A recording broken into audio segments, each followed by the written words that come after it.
ভারাক্রান্ত হৃদয় নিয়ে বলতে হয়, আমার পেয়ারা নবীর শানে মুম্বাইয়ের মধ্যে এক পণ্ডিত, নাম মহারাজ নাকি কি জানি, যার ভিতরে কোনো রাজই নেই, সে আবার মহারাজ কিভাবে?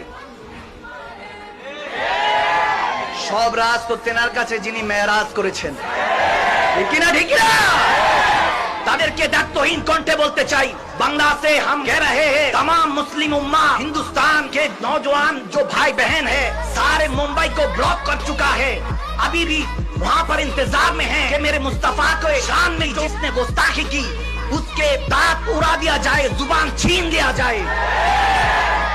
अमन नबीर फरमान, जे आमी नबी मुस्तफा शान गुस्ताखी करबे, मन सब्बा नबियन फक्तुलहु, नबी ने खुद फरमाया, जो मुझ मुस्तफा की शान में गुस्ताखी की, उसका गर्दन उड़ा दो।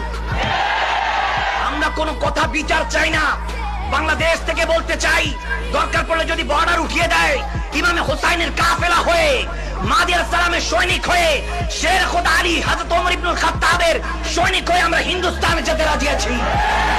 আমার নবীর শানে যারা গোস্তাখি করবে, তাদেরকে কোনো ছাড় নাই। আমার নবীর জন্য মা বাপ সব কোরবান করতে রাজি আছি।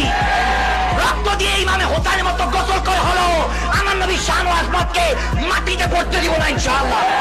তোমাদের আইডিয়া নেই বাঙালি মুসলমানরা কি করতে পারে যদি মুসলমানরা একবার ইমামে হোসাইনের নামে যদি নেমে যায়, হাতকে